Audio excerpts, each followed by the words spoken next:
Welcome to Day Zero Update for February 22nd, 2026. I'm your host, Chris Alogi. And I'm Brandon Perkins. Yeah, two-man crew this week, though we are not short on stories. Nope. Everybody got some people mad, Mm-hmm. especially all the console hardware makers, Yep. for a variety of reasons. Some more Mhm. serious than others, but not many of them come out of this looking Mm-hmm. super great this week. We also had, I think, two indie showcases happen this week, so there were a ton of games getting announced or getting dates and such. So we got a few of those stories here, Mm-hmm. along with a bunch of other weird industry news. Some involving TikTok, others involving studios shutting down, and maybe why uh, Valve is not going to have an easy time with their hardware in the future. Mm-hmm. But before we get to all that, we'll talk about what we've been playing, and I'll kick it off here.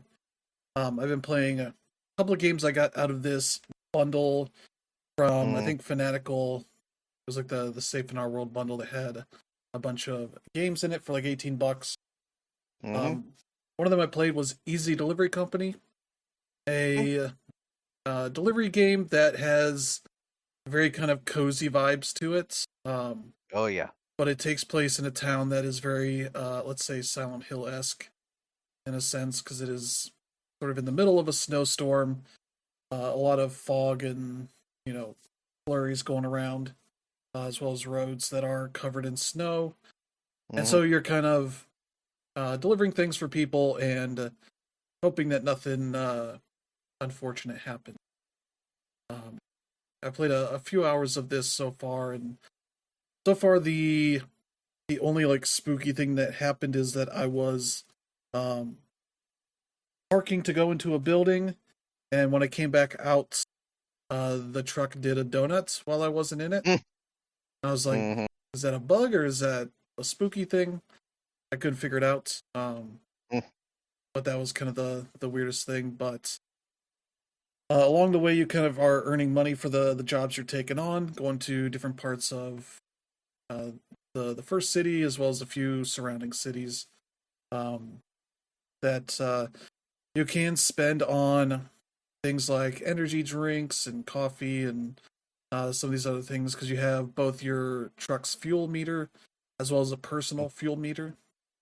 So you kind of need to keep keep yourself fueled up with some form of caffeine or energy drink or whatever. And the interesting thing is like when you get out of the truck, um, you just have like a you can see like the screen corners like kind of coming in like freezing up in a sense, and that's sort of the frigid temps kind of affecting you, which I had one time that I froze to death, and then it had me go through some weird other area that I was trying to like wander around and get out. That Mm-hmm. eventually got me back to a respawn, which was interesting. But that's the closest I've gotten to dying in this. Um, so yeah, it's and the map is kind of interesting in that it doesn't show you on the map. You're kind of having to look at the map and kind of note sort of road shapes and such that you're seeing, and like, okay, I must be over here, kind of thing. And I've eventually gotten to the point where I've purchased a pot that you Mm-hmm. can use for making coffee, I guess, as well as snow tires for my truck so that I can Mm-hmm. um, get over some of these snowy areas because you get to the second town and there's kind of a main quest line Mm-hmm. going. Because I would say the style of the characters and such is very Animal Crossing esque.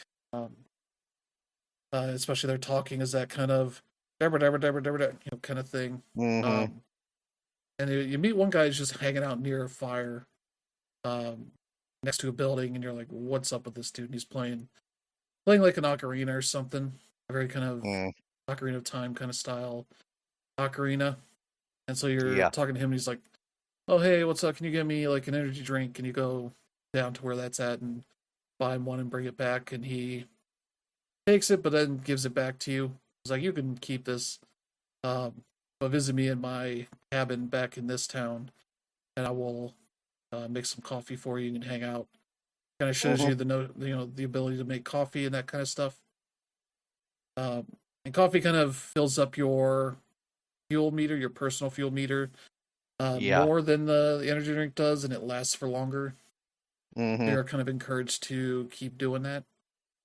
Um, but yeah, there's some of the shops have other things to buy that could be interesting if you want to. I assume eventually figure out more things that you can do with them. Um, and I've Mhm. seen, I think from screenshots on the Steam page or whatever, that there's might be an actual new truck that you can get. But yeah, you're basically just driving a pickup truck. You're throwing like the stuff in the back, and the stuff Mhm. can kind of fall out of the back, but it never actually leaves. Um, so I was like delivering like a pile of boxes, and one of them fell out, and I was like, "Oh no, do I gotta go pick it up?" And I couldn't find it. And I realized when I got to the place to deliver it, it was like, "Oh, it's all there anyway, no Mm. matter what it looks like." But you do kind of see Yeah. stuff shifting around a bit in the back of the truck. Um, Mhm.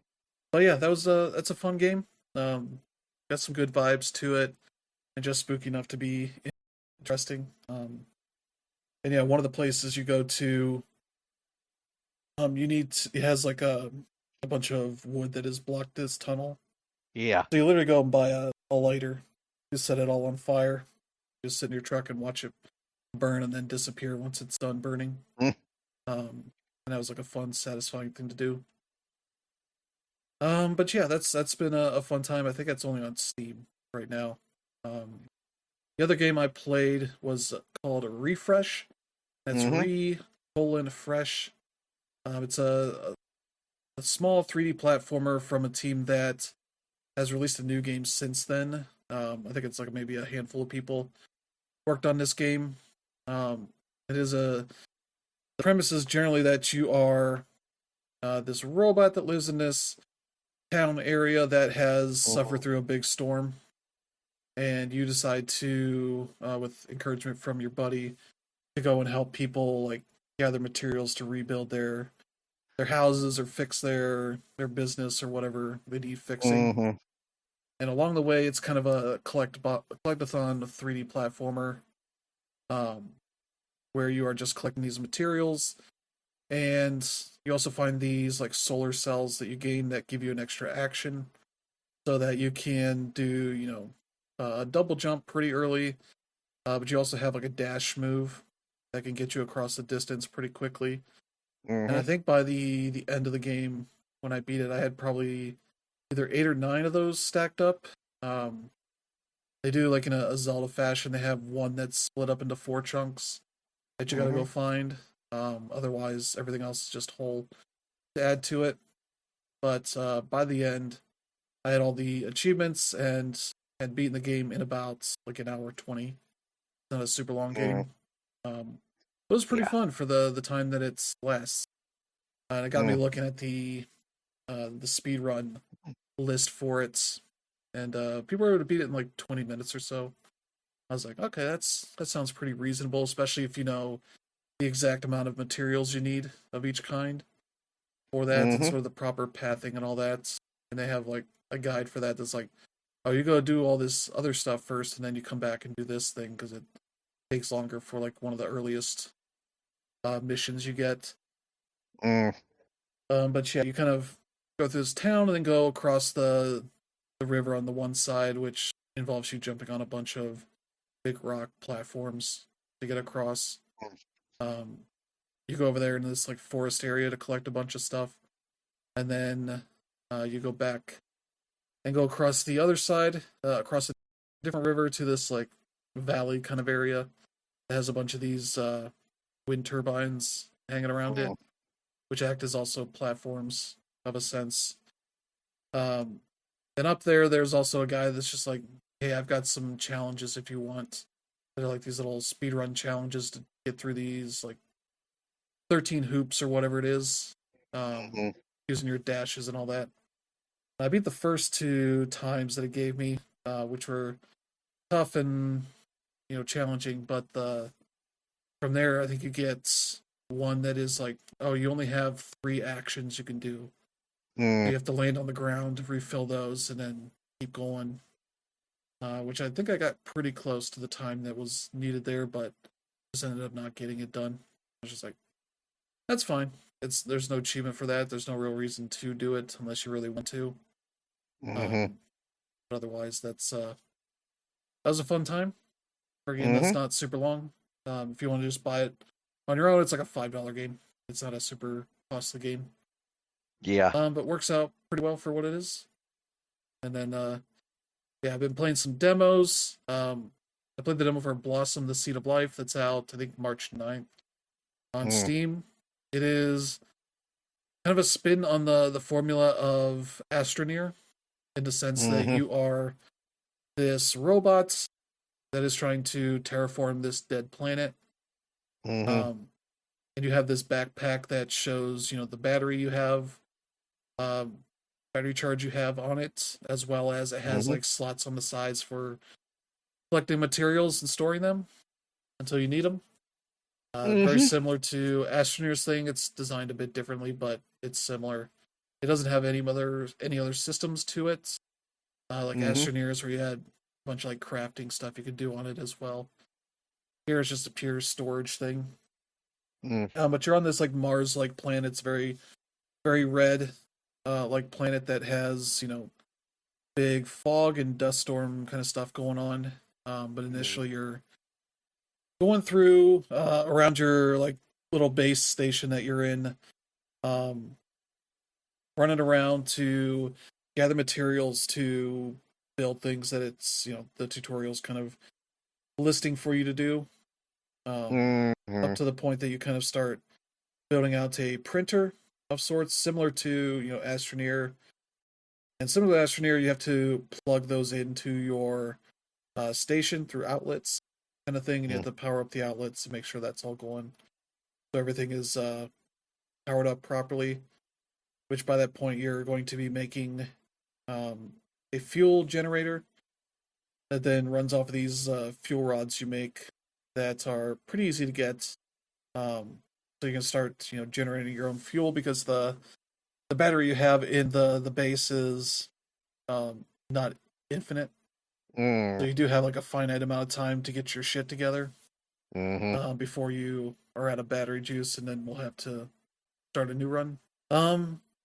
And yeah, from there you kind of start just building out things, and at the point you start building a drill or two, as it kind of suggests, you're producing carbon dioxide that starts clearing out this atmosphere, and that starts building out this whole progression. As you unlock some more of the UI stuff, you can see the terraforming overlay that shows you like, oh, you're building up like atmospheric pressure that's clearing up the fog and the dust and all that.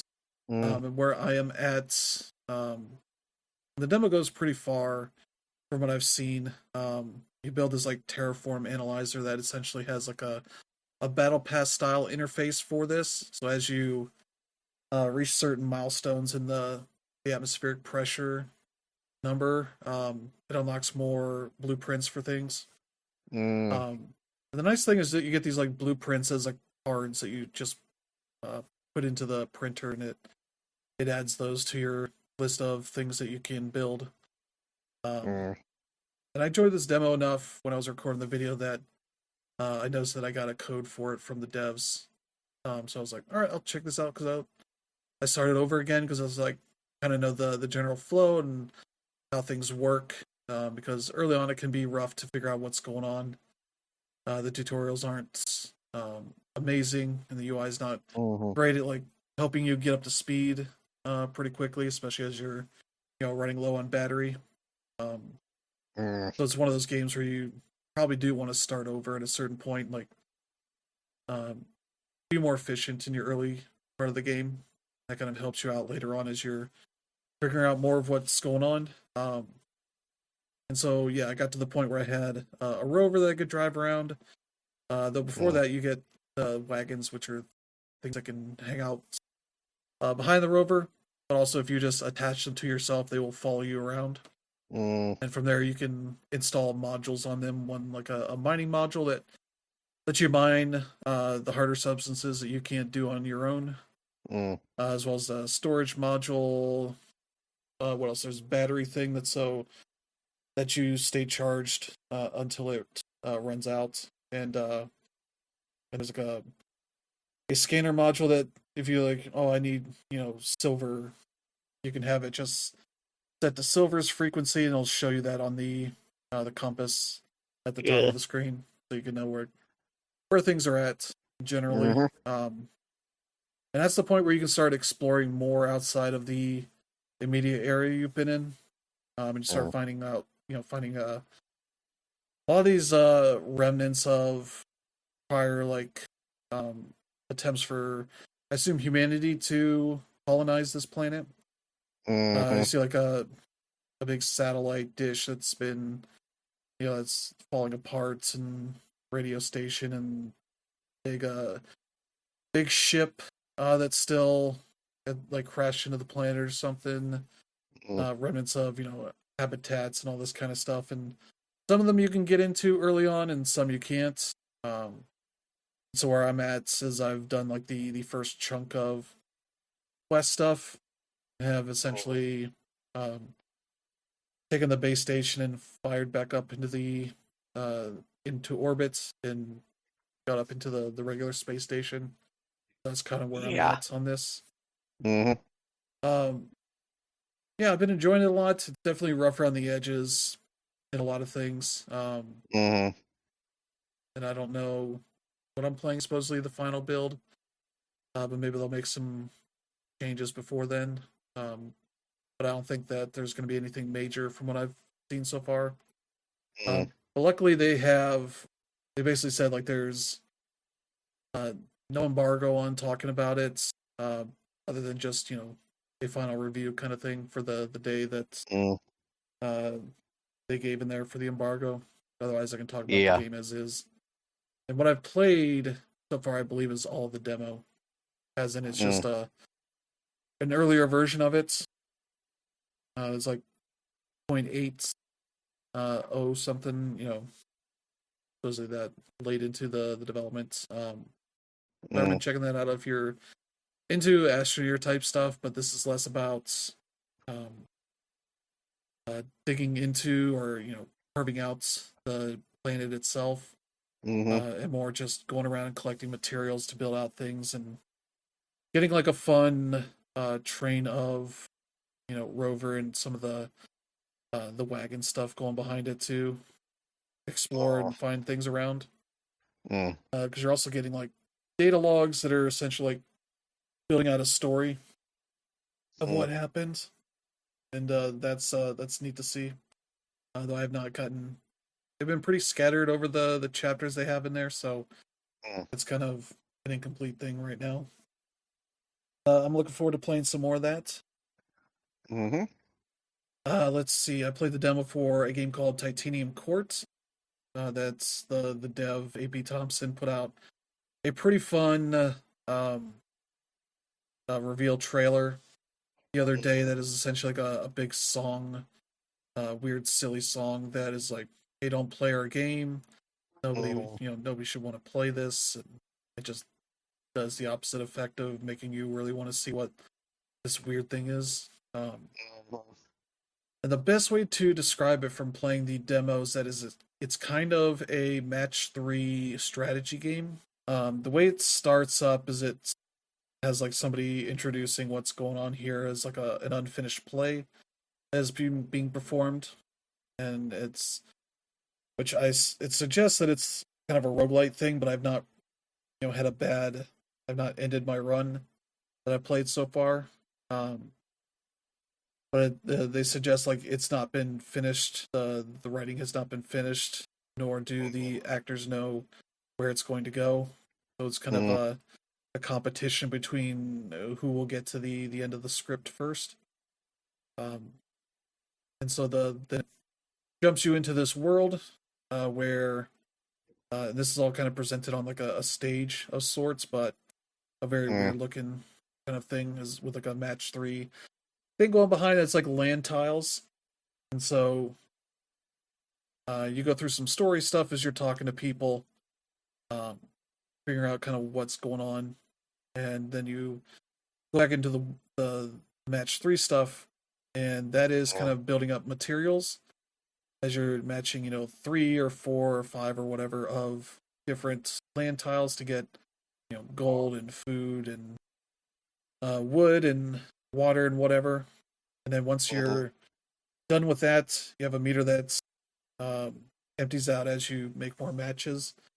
Then use those materials to create uh, troops, either soldiers or farmers, that then go and explore what is remaining of the map around your castle that is called the Titanium Court, because it survives anything that's going on here. And so, like, soldiers from castles that have survived whatever you've been doing start exploring around this little map, and yours guys go and try to fight whatever they're able to get to. And things like water they can't traverse, so they have to go around through different areas, and like hills slow them down, and forests are easier to get through, and all that kind of stuff. And they try to kill troops and whatnot, and then collect some materials through that. That then kind of keep going back, and you go back to the match 3 thing. Maybe get some story between that, and so yeah, you kind of do all this, and then you realize the queen that they've been waiting to come back is actually you, the player. And so they kind of have you lead them on for whatever's going on. So yeah, there's a little bit of like D&D kind of like DM kind of stuff going on here, but some neat like match 3 stuff and strategy stuff going on. That there's a pretty wild mix of stuff, as well as there's a pretty silly kind of irreverent tone to a lot of it. Especially you notice that in the strategy part of it, because when enemies kill, or when your troops kill enemies, like you'll just get random icons pop up, like a baseball player hitting a baseball, or a basketball sinking into a net. What else did I see? There's a bunch of weird stuff. The press kit has like just those different icons that show up, and it's like, okay, this is a weird game. So I'm curious to see more of it. But from the demo, I basically got to the sign that you're trying to get to, to which it's a dead end sign, and the people there are like, well, this might just be a sign about the finality of life, that you're all going to reach an end where you die. Yeah. Like, and your character is like, no, this just means you've reached the end of this area and you need to find another path. Like, that kind of stuff. So it's got a fun tone to it. Developer is AP Thompson, along with a few other people from what the credits is. Here on the main screen, you hit credits, where it shows at the top of the screen Titanium Court by AP Thompson. The by AP Thompson just keeps changing into different credits until it's like then being played by you. And it just keeps going and then circles back around. It's got some funny bits in there. But yeah, that was a fun demo to check out. That's supposed to be out sometime this year. There's no date on that one yet. But that's a fun, silly thing. Then I played Akatori, a game that I got an email about that the title gives us some lofty goals, comparing it to Hollow Knight meets Nine Souls. Which is like, all right, if you're going all in on mentioning this comparison, I was like, I'm going to check this out. They describe it as like a martial arts, Metroid kind of game, with a really good 2.5D art style to it, and it looks really nice. You use a bow staff as your main weapon, and the first kind of thing that showed me this demo is going to be a bit unusual is that it mentions on the main screen that it's sort of a condensed demo, so like you're going to get things presented to you quicker than they do in the actual game. And so I started playing it. You're at the very beginning of the game, sort of getting basic tutorial stuff for how to jump and do this other platformy stuff. Mm. And then you kind of reach a point where there's, they're mentioning like some bad guys have ransacked the village, your hometown, and as you Mm-hmm. kind of approach, it kind of warps you to a different area. Mm. Um, where you kind of get a bit of Souls elements to it, Mm-hmm. where you have these like bonfire equivalents that you save at. They don't respawn enemies, I don't think, but that's because enemies are respawning constantly.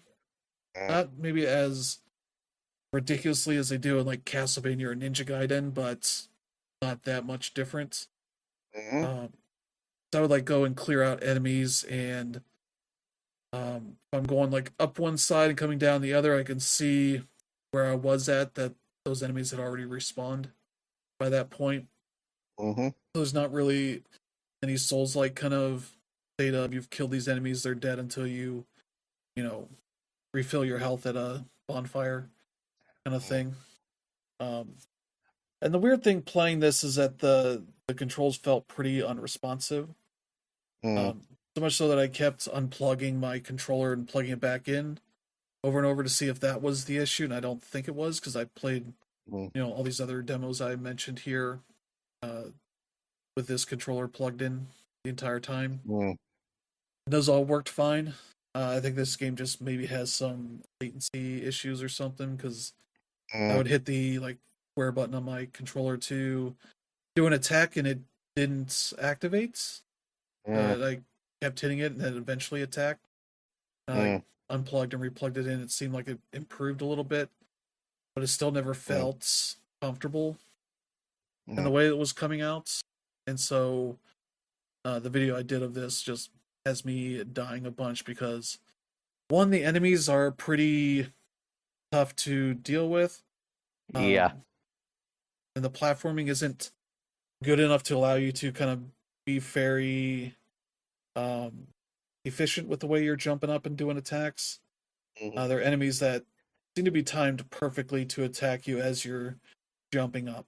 Either they're shooting or they're throwing out attacks or whatever. So I take damage that I really didn't like taking. That felt, I guess wasn't the way the game was supposed to be. Um, and so I ended up having a lot of trouble with that.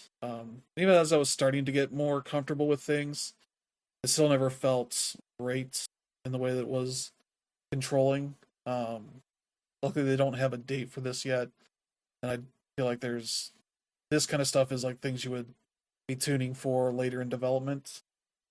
It is supposed to be out later this year, but yeah, like the regaining of your health seems like they intend for you to be using your currency at these merchants that just give you potions.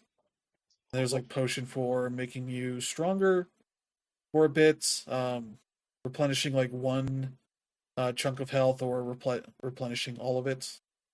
Mm. Um, those are all D-pad things, so you're using the stick the whole time, and I feel like that also added to it.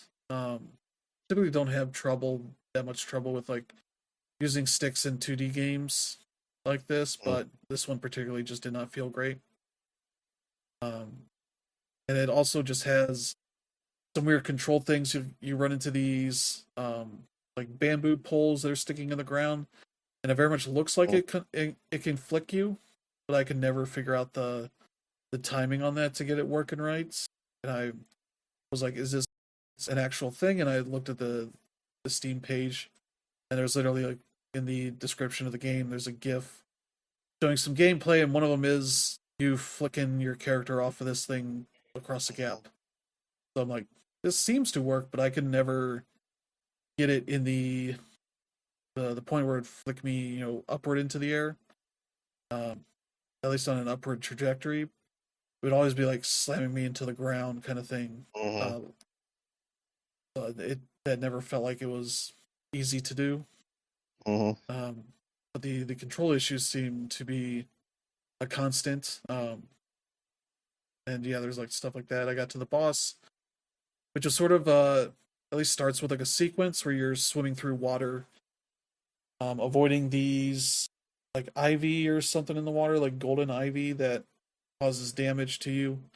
and I could never get past the sequence because it just did not control very well. So it was just kind of a frustrating experience because something that looked really nice and had a nice premise to it, and I wanted to enjoy it, but it just seemed like the controls on it just did not work well with me. So that was kind of a disappointing demo to check out because especially it's like there are killer games in this genre all over the place. You can't put out a game that does not feel good and expect to stand up to any of this. You're just gonna get rolled over by Silk Song and all that. Silk Song and Mio and all these other games that have been coming out.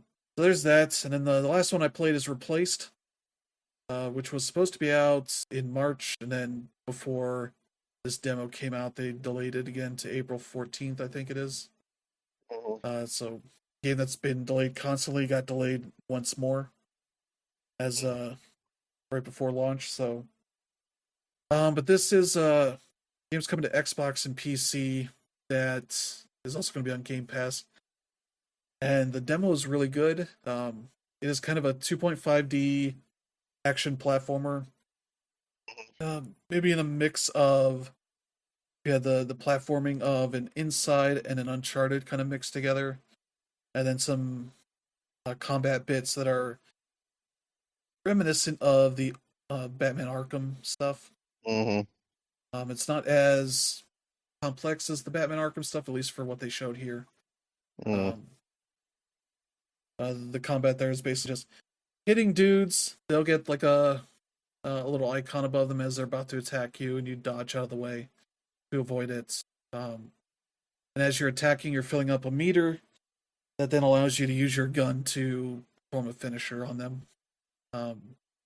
They don't have to be like stunned for that. You just hit the R2 to do a finisher on them. It can be also be just a gunshot at an enemy from a distance and just kills them.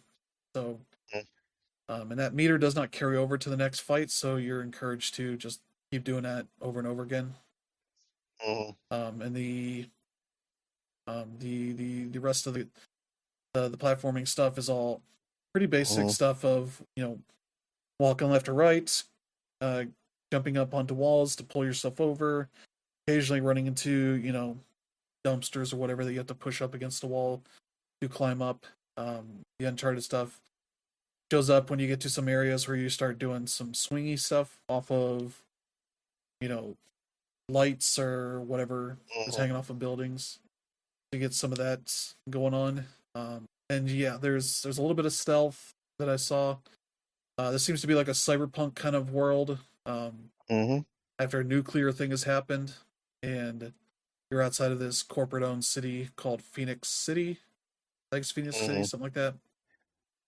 You're outside of the city limits, and you're being hunted by these security guys. And so the stealth stuff is them on the train track in the background with the big searchlight, and so you're kind of hiding behind cover as you walk between, trying to do it at the right time so you're not getting caught out in the light, which is not too hard. The demo ends with some good Samaritan driving on the tracks with their big vehicle and just destroys the bad guys thing they were using. So yeah, it kind of shows up and like playing rock music out of there. It's almost like a Camaro kind of thing, retrofitted for a train track kind of thing. So you're walking up closer and you start hearing like rock music coming out, and I immediately went and muted the music because I was like, I don't know if this is licensed or not. Apparently the music in Blossom was when I put up the video, so I decided not to mess with it here. But yeah, it ends with you running to this guy who's like, oh hey, I can help you out with this, and you kind of get in the car and go off. I assume you're going to go to the next area. That's where the demo ends. Like a good 20-minute chunk. But it looks really good for a 2.5D game. Has a lot of good arts and lighting design and all this going on here. And yeah, that's probably the one here that has me the most excited. It's really polished and really good looking. You do some scanning stuff for extra lore things. I don't know if that's gonna lead to like a collectible thing or not, but you're definitely sort of somebody who I think has had an AI get into your body or your mind. I forget the whole premises, but it's either you're in a robot body with your human mind in an AI Mm-hmm. thing, or vice versa. But you're trying to Yeah. get the AI out of your mind. Mm. So got some of that stuff going on. So those were the demos I checked out. Generally good stuff. Akatori is like the most disappointing thing here so far, but I got some more demos I'll be doing videos for over the next few days. So I'll have some more to talk about next week. But that's been Mm. pretty much what I've been doing. How about you, Brandon? Well, I'm still going through Donkey Kong Bonanza. I'm still doing the post game stuff. The thing about the post game stuff is that if you're trying to do it, it's a lot more difficult than the regular, campaign stuff. Um, Essentially, what you're doing is that you're going back through all the layers that you've gone through previously, and you're talking to all of the elders you've come about, and you're doing what they call a bonanza rehearsal, because the whole sort of shtick is that Pauline comes back. She tells you, I got a show in like 3 weeks up top. I need a new song. I need inspiration. Can we go around and talk to folks? Maybe I'll get something. It'll help. And you're going to each elder, and you're doing this. Now, the thing is, in order to start each one of these bonanza rehearsals, you have to have a certain number of bananas in your inventory, and they're pretty high. It goes um, to like 100 bananas, to 200, then 300, 400, 500, finally 600, which is the top one for the last elder.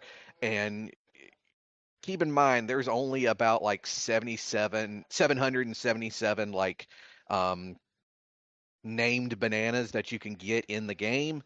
There's a bunch of others that you can get through other means, like through challenges or even through the bonanza rehearsals themselves, because there's usually like at least 8 to 10 or some variety of that bananas that you get access to if you're hunting for them. um but right now I've got I crossed the road to like 450 last night, meaning I've still got another 50 to go before I get to the fifth and penultimate elder to deal with, and then we'll see what goes on from there. Also, funny enough, I started running into Cranky Kong. Uh, so once again, it's very much apparent that Nintendo has just sort of thrown their arms up in the air and is like, okay, yeah, screw it. We're not even trying to have any of this crap make sense anymore. Um, but yeah, he's been on like his Ramby, and he just sort of shows up in various places in the various layers, and if you find him, he'll give you a banana after he basically calls you a loser. And if you've played the Donkey Kong Country games, you know how he is. He's a complete and total irredeemable prick. But yeah, so I'm still playing that, and also realizing like how many of those things I actually missed, because there's a bunch of bananas in each layer that are very easy to overlook if you're not actively hunting for them. Um, but yeah, I've been playing that, and I'm also still doing Splatoon 3. That's more or less become a routine now. I play about half an hour of Splatoon 3 every night. Um, that game has helped me out a lot for all the crap I've had to go through over the last couple months. Um, and that combined with being able to play a bunch of the old games on the Nintendo Classics archive that you can get online, that's also helped a bunch. But I'm definitely getting a lot better at it, and my sort of grade is slowly going up. I'm currently at like B plus. I want to get into A minus before next week. Um, and basically, to do that, you have to do what they call the anarchy battles, which are essentially unlike the regular like turf war type stuff, essentially these are the things like where like there's one that's called tower control, where you've got like this floating sort of platform that you have to be on top of and sort of guide and sort of like ride it to like these various checkpoints and eventually to the other side of the map before you win. Generally not easy because every time it happens, like the every person you're playing against, like the entire opposite team basically has a single target at that point, and can be hard to deal with. Then there's another one that's called Splat Zone, where you have like this huge like geometric area that you have to try and keep covered in your team's ink for longer than the opposite can do it, and it is not easy because the opposition is constantly trying to destroy you. And then there's the what they call the Rainmaker, and basically it involves you taking this like golden fish idol and getting it to like these other checkpoints on the other side of the map, and eventually getting it to the end to do it. And that one also, all of these are difficult to a certain extent, but they're fairly easy to understand. And if you do them enough times, you can get pretty good getting the hang of them. And then there's Clam Blitz, which I have talked about numerous times and how much I hate it because the whole game, the whole idea is you got all these clams that are like, scattered about. You need to get 8 of them first in order to like open up the basket on the other side of the where your team is in order to even score in the first place. And like every one of those because essentially what happens is the clams basically turn into like a giant football, and you throw it in there and it's worth like 20 points, and then once it's temporarily open you can start throwing a bunch of other clams in it. I hate this game because it is damn near impossible to play with online because the I don't know if it's just because I always get a shitty team, but nobody knows how to coordinate on that damn thing. Even though it's like, oh, I've got the thing now. Maybe it would be a good idea for everybody to like drop in and try and help the guy get there. Nope, it's basically every man for himself, and you get slaughtered almost immediately. Um, I have only managed to be on a team that won one game of Clan Blitz, and that was purely by luck. Um, but yeah, so I'm still playing that, and slowly going up in level and stuff, and really love it. Good stuff. But yeah, that's what I've been playing. All right, so yeah, let's get to some news. And first up, we start with Mm, a send off. We had a legendary Sega console designer, Hideki Sato, has passed away. mm, He had a major role in making all of Sega's consoles, including the mm, Dreamcast, the Saturn, mm, the Mega Drive, and all that. He started working at Sega in the early 70s, mm, which then they were known as service games. Worked on, vending machines and such in like Okinawa, U.S. mm. military bases Yep. and service games. They would repair, machines and pinball and stuff like that until they Mm-hmm. started making their own Yep. stuff there. Because basically, like pretty much all of like the major game publishers and developers in Japan basically all started out doing something else before they hit on games, and Yeah, Sega is one of them. yeah, they were founded by American, Yep.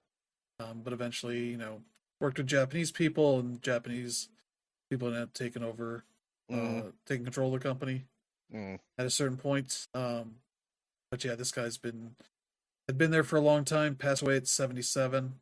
mm, Still been a big part of the Sega's history, mm, and so yeah, that is a shame. He was the president of mm, Sega from 2001 to 2003. So basically, in the reconstruction kind of part of Sega from a console maker to a third party publisher, kind of the guy mm, that bridged that gap until they kind of were fully a third party publisher mm, of games. And yeah, made arcade games, consoles, all that kind of stuff. So mm.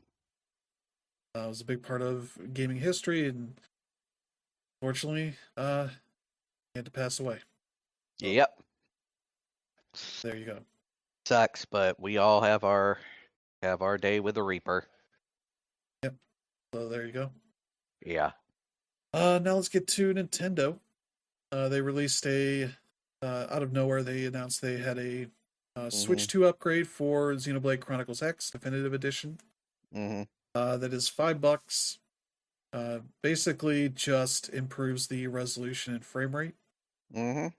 So that's when it's docked. It supports a 4K resolution with a smoother frame rate that can go up to 60 FPS, as they say, which, Mhm. yeah, is not a huge surprise. They don't commit to a locked 60 for that because all the Xenoblade Chronicles games are pretty intensive Mhm. in their visuals because they're essentially big open areas with a variety of enemies that spawn in and out um, of view, sort of like an MMO of sorts. Mhm. And this one particularly has like a bigger environment than most of the other ones tend to, Mhm. especially once you get to the point you have like this big mech that kind of turns into a big vehicle to help you get around Mhm. more efficiently. Um, so yeah, this one came out as a $5 upgrade. They're gonna have a physical version for the Switch 2, Mhm. $65 coming out in a couple of months. Mhm. Um, but yeah, people not happy about the price for what it seems like it's getting.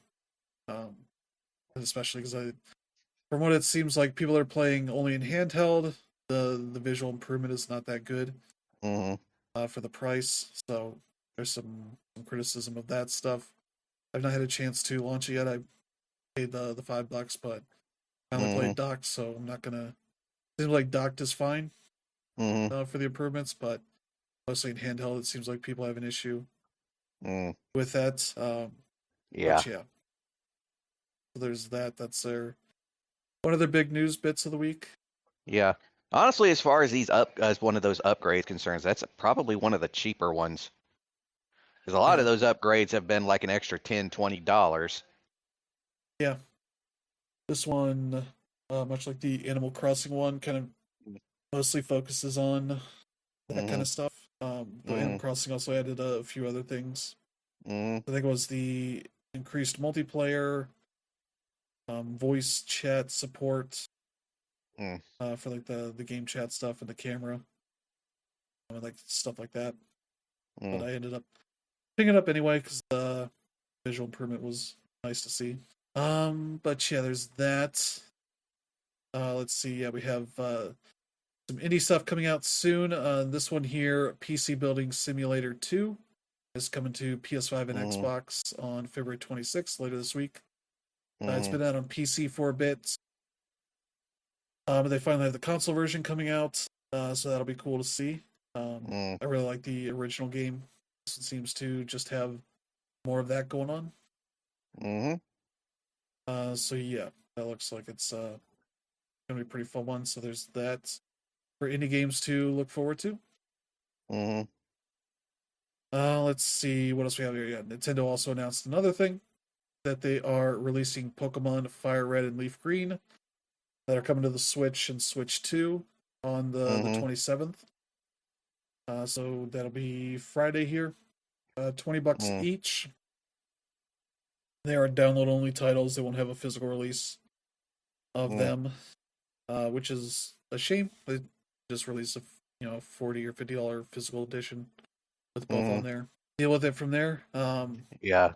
But yeah, kind of going around what they have been doing with GBA games, which is putting it on the NSO app.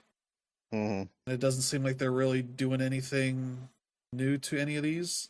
Mhm. It'll maybe look a little bit better, but nothing that's like there's any real upgrade to this.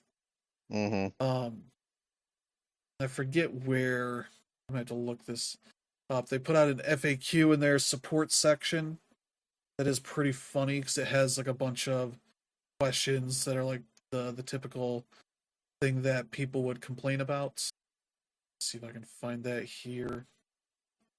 Mhm. They basically put out an FAQ here that has a bunch of questions for people. Some of them are like very weird defensive ones. Mm-hmm. Where it's like, let's see here. Will these games also be coming to the GBA Nintendo Classics Collection? Mm-hmm. These games are being offered as standalone software and are not planned for release as part of the Game Boy Advance Nintendo Classics Mm-hmm. Collection. Why are you handling these classic games differently? Mm-hmm. Celebration of 30 years of Pokemon, we thought it'd be fun to return to the ultimate versions of the original Pokemon adventures in the Kanto region with these special releases. The question here, if these titles are meant to celebrate 30 years of Pokemon, why aren't you releasing the original Pokemon Blue version and Red version games that launched 30 years ago? Answer, we thought users will appreciate the ultimate versions of these original adventures, which add various features and upgrades to the contents of Pokemon Red and Blue. Will you add the original Pokemon Red and Blue version or other Pokemon games to Nintendo Classics collections available with Nintendo Switch Online? They Mm-hmm. just list all the ones that are currently available, which is Pokemon Trading Card Game, Pokemon Mystery Dungeon, and the N64 Pokemon games, Puzzle League, Snap Stadium, and Stadium 2. Mm-hmm. And what about other classic games beyond Pokemon titles? This is the return of standalone virtual console type of offerings. We remain focused on offering classic games through Nintendo Switch Online and Nintendo Switch Online Plus expansion pack. Like just a bunch of these questions, like we know what you fuckers are gonna whine about, so we're gonna head you off for this FAQ kind of thing. So that's caused a lot of consternation.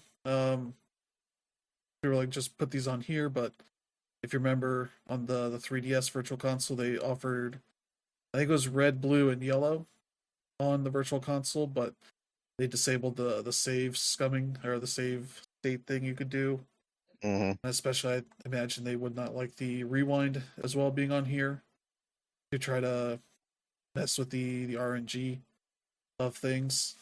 So Mm-hmm. yeah, they've never liked those things, even though the effect they have on really anything is minimal. Mm-hmm. It's just being able to save whenever you want. Mm-hmm. Though Pokemon kind of already has that to a degree, but it also, I think it's, this will allow you to save in fights and all that kind of stuff. Mm-hmm. But yeah, this has been the big thing that's gotten Pokemon fans mad, especially comparing to Virtual Yeah. Console, because GBA stuff on the Wii U was only $10 Mm-hmm. versus 20. And it's like, yeah, but also these are cheaper than they were originally. Yep. Like on the GBA, that would be $35 Mm-hmm. for this 35 stuff. to 40, something like that. Yeah. Yeah, so I see why it's annoying from the Virtual Console aspect, though. To be honest, nobody really bought anything on the Wii U Virtual Console. Nope. Otherwise, it would still be a thing. Mm-hmm. Same for 3DS. But $20 seems decent. Maybe not if you're the sort of person that buys both versions. Mm-hmm. I'll still say these are better priced than the recent Galaxy releases. Mm-hmm. Those were $40 each. Yeah. Especially one that was already in a bundle with or a collection with Sunshine and Super Mario 64 for $60. The $20 is a lot more reasonable here. Mm-hmm. But yeah, that's kind of the big Nintendo controversy is on these. Yeah. But yeah, those will be fun to see. And along with that, the Pokemon Presents is going to be happening on February 27th because that is Pokemon Day. So that's why they're releasing those games. And they announced it early because I'm guessing that'll be the most exciting thing there, maybe. Yeah. We'll see. Or We'll maybe they see. got bigger things and they're like, oh, we'll get this out of the way so that there's more stuff to show off. Mm-hmm. I don't know. That'll be at 6 a.m. Pacific time, 9 a.m. Eastern time. So be an early show again. Yeah. You learn the latest updates on Pokemon Sleep and Pokemon Go and all that. Mm-hmm. So yeah, there's your Pokemon update. Yep. But let's get to the rest of these dates for some indie stuff and whatnot. Slay the Spire 2 is going into Steam Early Access on March 5th. We've been waiting for that sequel for a long time. and now they're gonna finally be able to check it out here. 5th. Mhm. I like that original game a lot. Not as much as some people do. I Mhm. played like a few runs, beat it once or twice, and then was like, all right, I'm good with Mm. this. But yeah, that game was very fun. But they seem Oh to yeah. have more planned for this sequel. Mhm. Especially gonna have some co-op stuff in here. Mhm. So that should be fun. Yep, Uh, that should be perfect. yeah. Have you played the original? Uh, I played it a little bit. It was it wasn't quite right the right time to play it, but I've watched other people play it, and yeah, it's like it's if you like roguelike deck builders, it's damn near the perfect game. Yeah, yeah. There's that. We got another roguelike here, Ratcoin Coin Pusher Roguelike, Mm, which is coming to Steam on March 31st. mhm, This is, if you've seen those like coin pusher things, um, they've turned that into a roguelike. mhm, So I figured that out. So I played the demo when it came out last year. I had to double check if I made a video of it or not, but I did mhm, not. I'll probably do another video of that because I believe they've updated the demo since then. But mhm. it is pretty fun. It's very ridiculous as you would expect Oh yeah. for this kind of thing. They have a bunch of extra mechanics to it Mhm, and all that. So it's just kind of one of those what they call here a nonstop dopamine rush.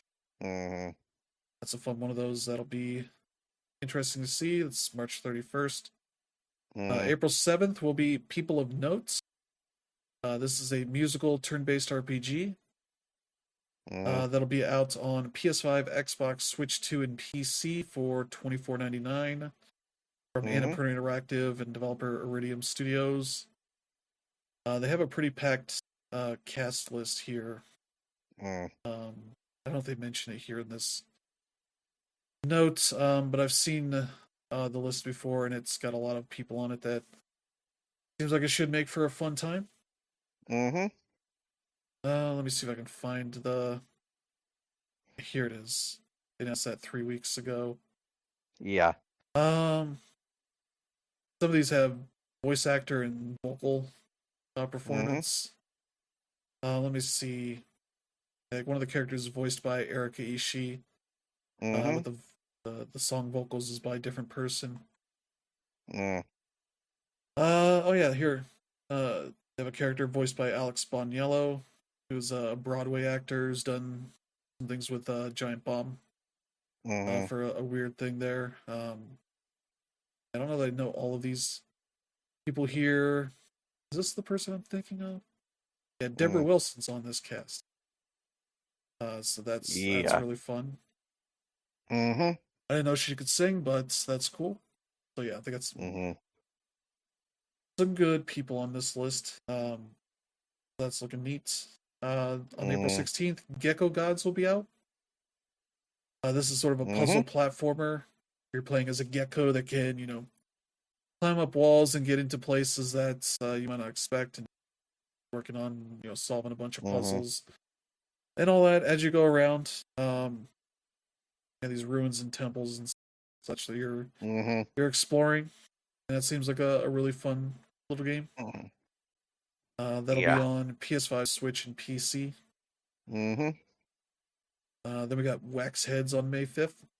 mhm, This one is coming from Curve Games and Patati Games. mhm, This is a record store clerk, like narrative simulation game kind of thing. mhm. Uh, that they call Cozy Punk narrative sim Yeah. about working in a struggling record store. Mhm, PS5, Xbox, Switch, and PC on May 5th. They have a demo. It's out now. mhm, Yeah, you're working at the store, talking to people, making recommendations, and that kind of stuff. mhm, Um, yeah, looks really neat. So yeah, mhm, that is pretty cool to see.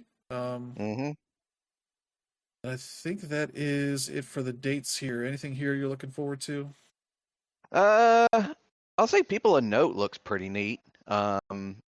I'll definitely give Slay the Spire 2 a try when it gets early access. Um, yeah, some of the other stuff I'm going to need to see more of it. Yeah, I think I'm pretty excited here for Racoin, Mm, Gecko Gods, and Maybe Wax Heads. I'll have to check out that hmm demo. That'll be on the list of demos I check out this week. Yeah. Let's get to the rest of this news here because there's a bunch of industry news. First up Obviously. here, Valve has decided to warn people that the Steam Deck OLED is going to be going in and out of stock for hmm the foreseeable future because of issues with the RAM and storage stuff that's going on now. Yeah. Gee, I wonder who's responsible for that. Yeah. They also say the LCD models are no longer going to be in production, so once those are out of stock, that's it. hmm So hopefully you got a Steam Deck if you've been wanting one. hmm Because like everything else, they're going to be more expensive or harder to make for the hmm current value. So yeah, that's also following them announcing earlier this month hmm that Steam Machine pricing and shipping details have been delayed as they're trying to figure out that whole situation. hmm So if you thought those were going to be priced closer to the current consoles, hmm that may not be happening.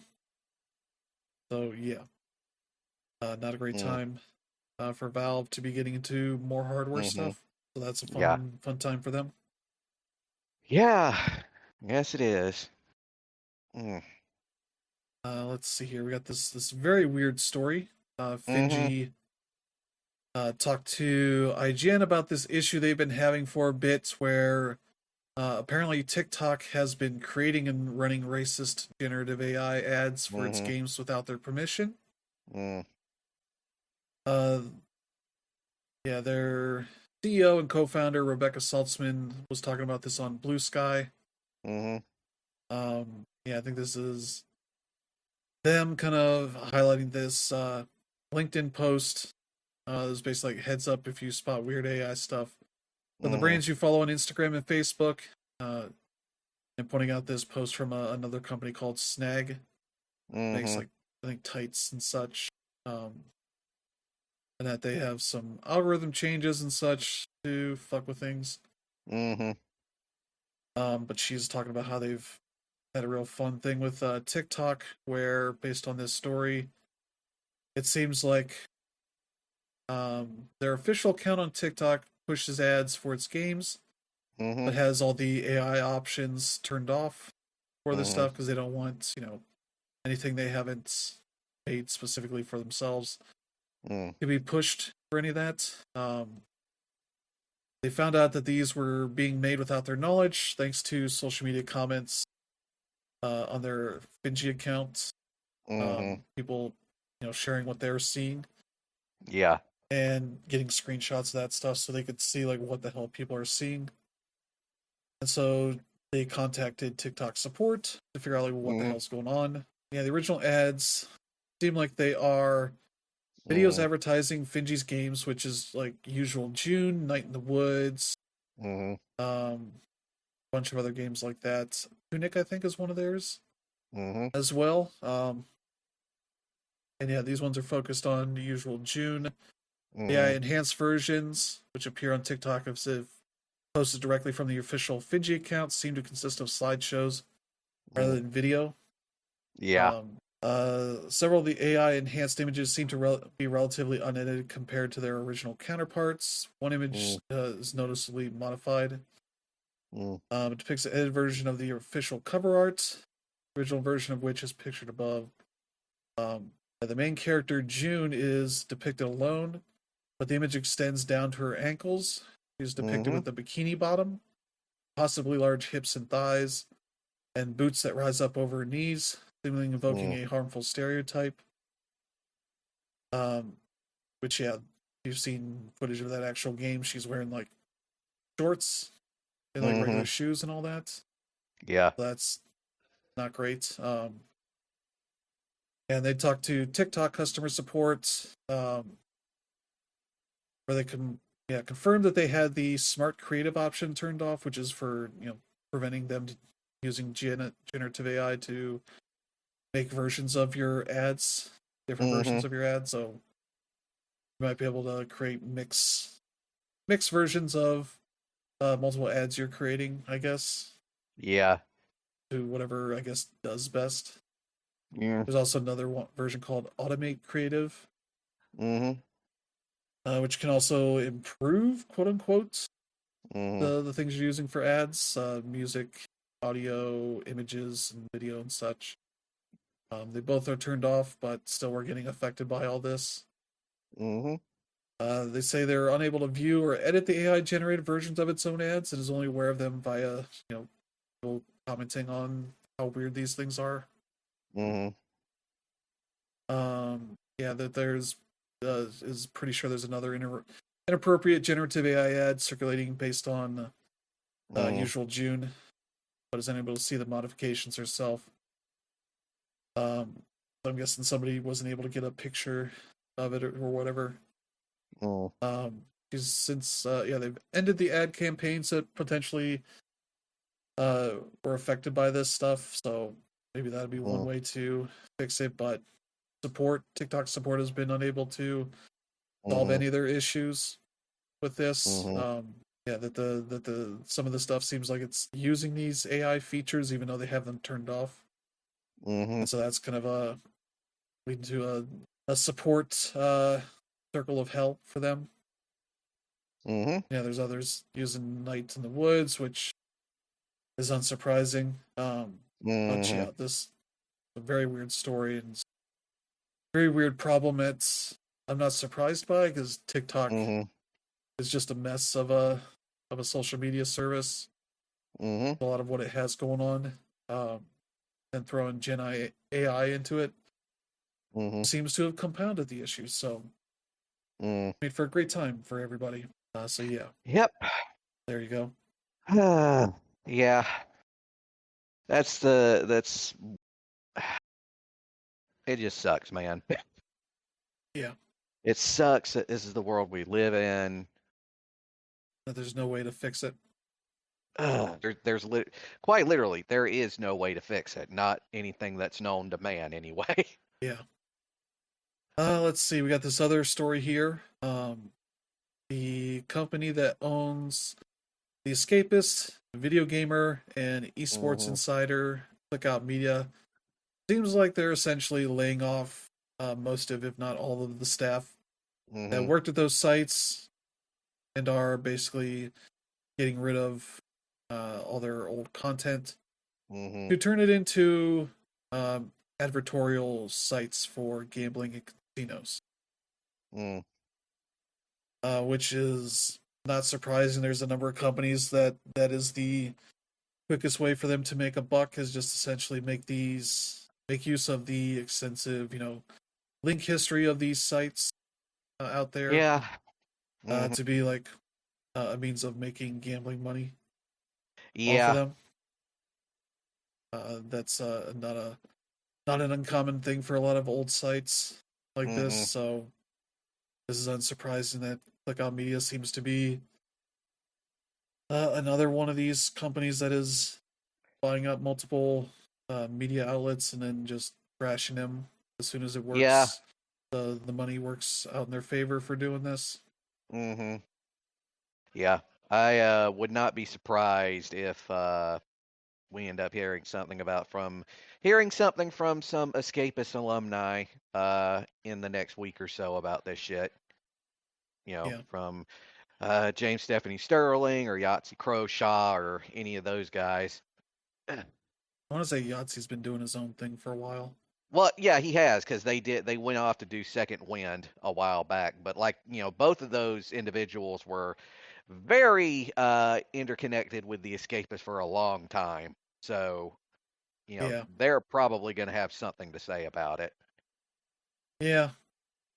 And the Escapist also has an unfortunate part of its history where they got into Gamergate and not on the good side. Hmm. Yeah, That kind of ruined their reputation for a long time. And somebody a handful of years back was like, "I'm gonna fix all of that," yeah, and did not do it. yeah. Did not figure it out. Um, Nope. So yeah, that's the fun whole part of this. So Hmm. there you go. More bad news about things. Yeah. And we'll just keep going with the bad news. Jake Sullivan, uh, very popular former Fire Axis veteran, who was sort of Hmm. one of the heads of the civilization part of the, or no, XCOM it was. Yeah. He did a lot of the XCOM stuff for them in recent Hmm. years. He left to go form his own studio called Midsummer Studios. Yeah. That was working on their own game that they called Burbank, like a life Hmm. sim game. I think more Yeah. on the Sims kind of angle. Mm. May have also been using generative AI, but it seems like the they never really got far enough to finish the game, and I Hmm. assume ran out of money and had to shut down and lay everybody off. Saying here we built a studio, we made a game, and I'm really proud of both. Before we close the doors at Midsummer Studios, I'd like to share a glimpse of Burbank, game we Mm. poured our hearts into. It's like Life Sims plus The Truman Show, but it's more than that. I believe people are storytellers, and I want them to share whatever stories, characters they can dream up. Burbank lets you do that. Hmm. So they put out like a little video of how much they did get made. Yeah. Seems okay. Yeah. But yeah, it's easy to see why this thing may not have gotten over the hump to actually getting made. Hmm. So yeah, that was a thing they raised a decent amount of money for, but I assume at a certain point, uh, investors just stopped showing up to fund it. Hmm. So yeah, that's unfortunate when you're running your own studio.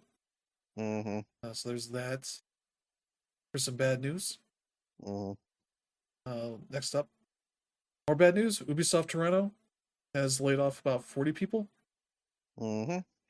They do mention that um, the remake of Splinter Cell is not affected by this, Mm. but yeah, they're also Mm. co-developing Rainbow Six stuff, Hmm. so that's also some more stuff that they're working on. But imagine had some projects that kind of finished up and had more people than they needed for Mm. whatever they've been working on, and so they decided to lay them off. Like, it seems like they got some severance packages and career placement assistance. Hmm. But yeah, sad to see still. Mm. Ubisoft continues to cut people out to Mm. try to get some more money somehow. Hmm. Ugh, Mm. there you go. Yeah. Just, I mean, this is not the first story about Ubisoft laying people, and it will probably not be the last. Because that company is desperately trying to rewrite a sinking ship, and they need it's gonna be ugly by the time it's over.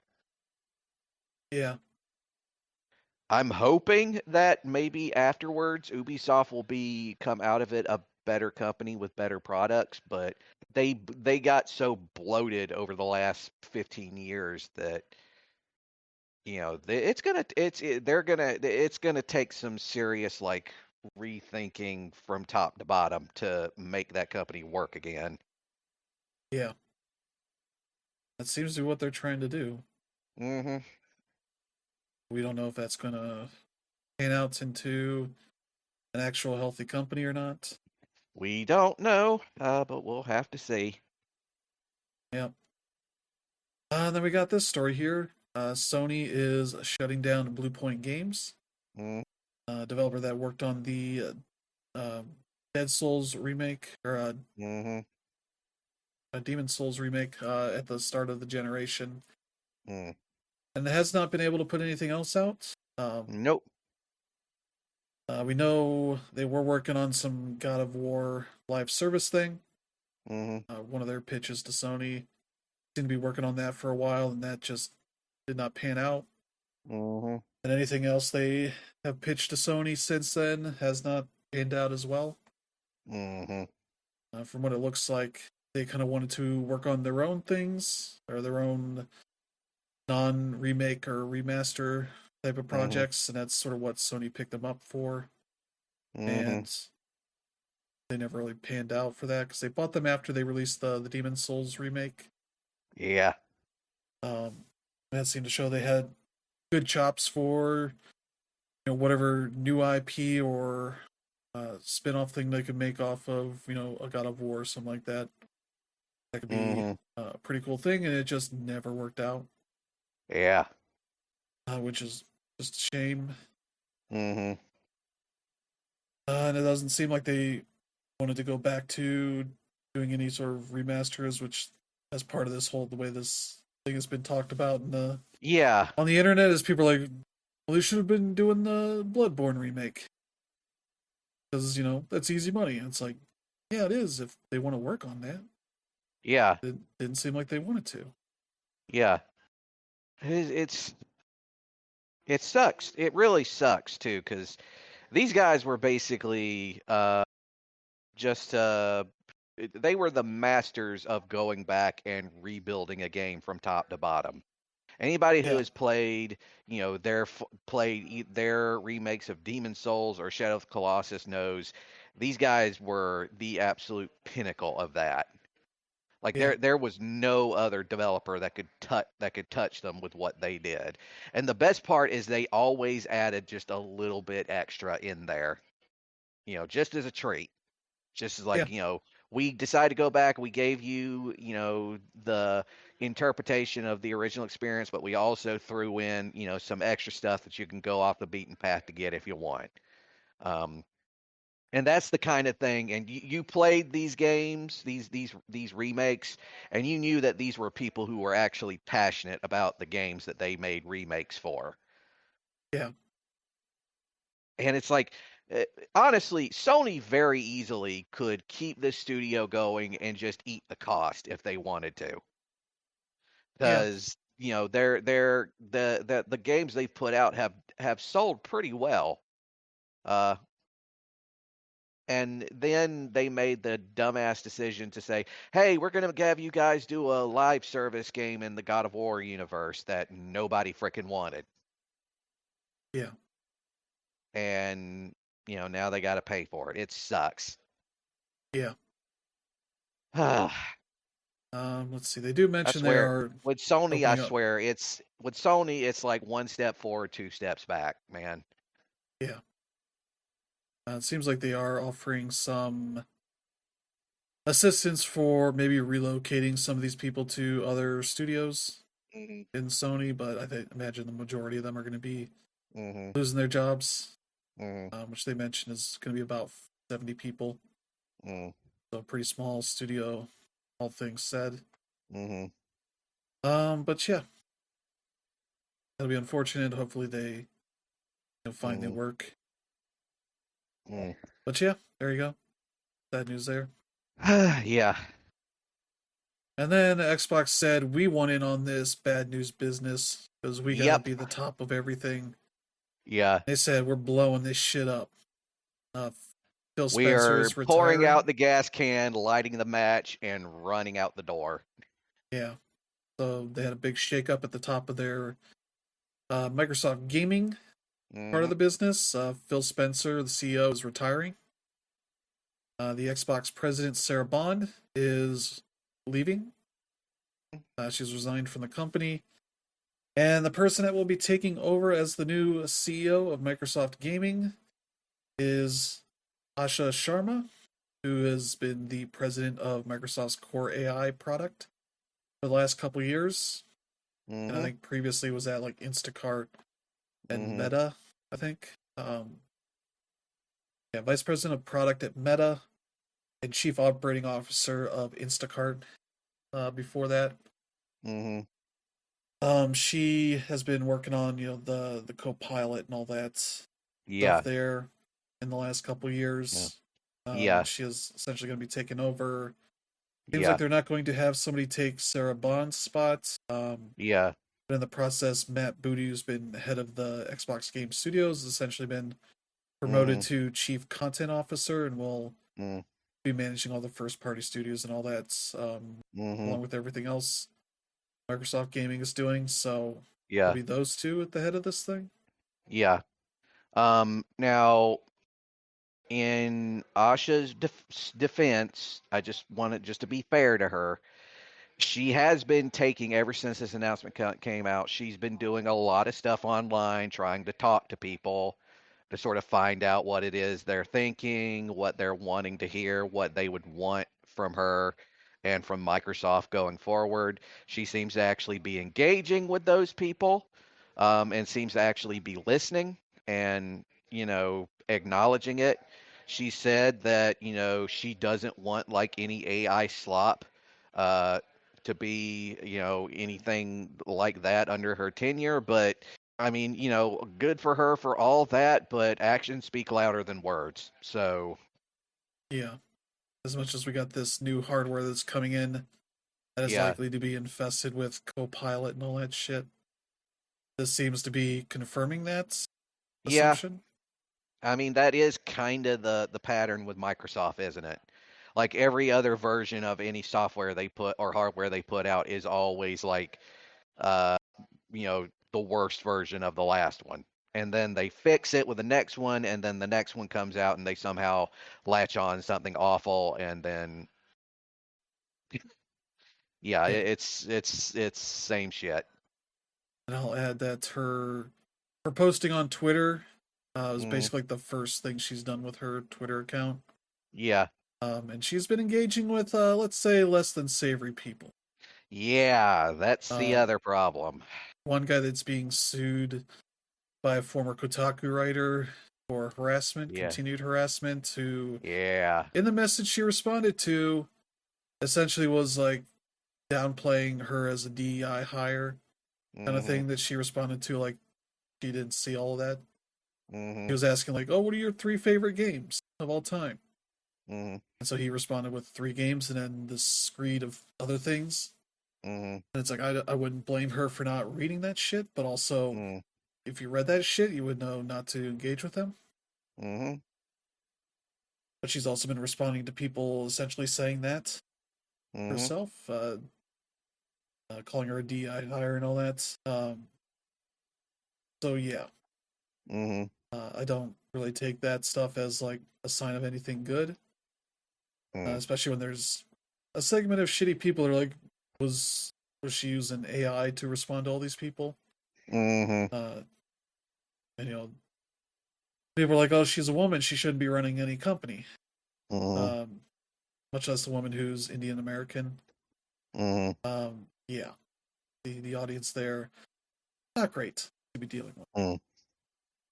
This is this is not a new thing for Xbox execs.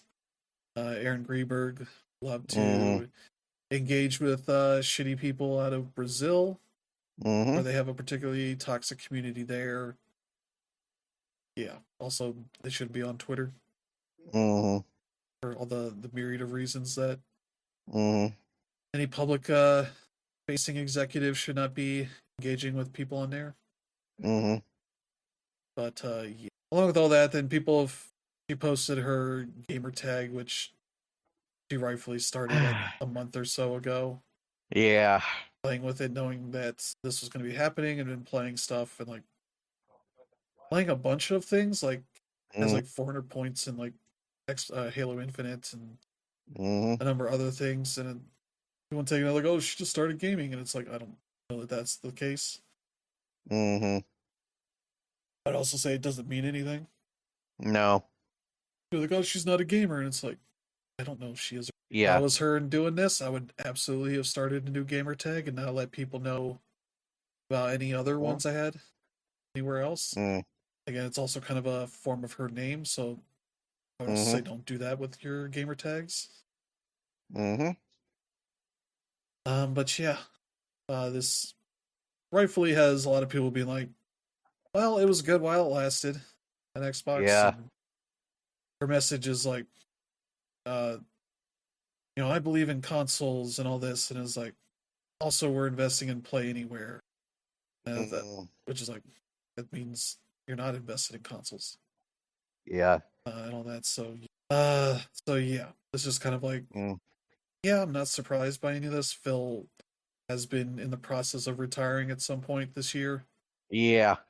That's not really a surprise. It's the notion that Sarah Bond is not the one that's taking up the mantle there. That's Mm-hmm. either because Satya Nadella was planning all along to not have her as the new CEO of Microsoft Gaming, and Mm. Sarah was like, "Well, fuck this, I'm not taking a lateral promotion to some Mm-hmm. other role that's going to be basically the same thing." Um, so she has put out a message on, I think, LinkedIn or something. Mm-hmm. There's all platitudes. Like none of these really have any actual message in them. They're just all the same kind of stuff you say, like, "Oh, things are still bright, got a Mm. lot of potential," and all this, and it's like, yeah, sure. One of your 25th anniversary of Xbox, you sure's shown how much you care about those 25 years of Xbox. So yeah, that's gonna be fun to see what their first big decisions starting this new leadership is gonna look like. But I don't think either of these two are the ones to lead them to a better place than they have been. Mm. Because this generation was the one where they were supposed to get it right, and they really didn't. They've just fallen more so, and then bought up Bethesda and Activision Blizzard, and essentially all in on just not really focusing on their own platform. As they release what's supposed to be like a PC console hybrid, where you could reasonably buy the console and Mm-hmm. never give Microsoft another dime and just use it for Steam and other platforms. Mm-hmm. Where you're wondering, like, then how is Microsoft supposed to make money off this thing Mm-hmm. other than engagement? So yeah, Yeah. I don't know if you have anything to add on that. Mm. We've made our opinion on AI pretty clear by now, and the fact that for some reason all the major tech companies are just all in for this shit that is just eventually the bubble's gonna burst. It's gonna be like the .com crash, and none of them are apparently able to, look far enough ahead to realize that it's gonna screw them over in the end. Yeah, Microsoft has a lot of money invested in AI, Yeah. so it has to work or else they're screwed. Yes. Doesn't mean they're going to go out of business. But they're not No. going to be having as much money as they had. Yeah. Then it all just becomes monopoly money. Mm-hmm. So yeah, that's your bad news half of the show. Yep. Because everything before that mostly good. Mm-hmm. The weird Nintendo stuff that people are grumbling about, which is typically the state that people have with Nintendo Yeah. when it doesn't involve Zelda or Mario. Mm-hmm. But yeah, I think that's going to do it for the show this week. Thank you, Yep. Brandon, for joining. Always. We'll be back next week in a new month. That'll be Mm-hmm. March next week, Yeah. as the weather doesn't seem to get that much better for Nope. us at least. Yeah. Luckily, we're not in New York City where they were saying as of like this morning, like potentially getting 20 to 28 inches of snow, Mm-hmm. which is like, boy, that was not even 10 a few days ago. Yeah. But here we're like an inch or so at most, Mm-hmm. which is reasonable. But yeah, Mm-hmm. I guess gonna do it. And what stuff's supposed to be out this week? Let me see. Yeah, Tides of Tomorrow, that got delayed. No Sleep for Kaname Date from AI, The Somnium Files, Tokyo Mm-hmm. Extreme Racer, Resident Evil Requiem, Tales of Berseria Remastered. Mm. Yeah, as I mentioned, Pokemon Fire Red and Leaf Green are out on the Switch and Mm. Switch 2, and Building Simulator 2 are also out this week. So, yeah, some decent stuff to check out. Yeah. Let's see. Oh, yeah, the Disney Afternoon Collection is also out this week. on the Yep. Switch and Switch 2. Mm-hmm. So yeah, that's gonna do it for the show this week. Thank you all for tuning in. Hope you have a Mm. good week ahead. We will see you all next time. Have a good one. Bye.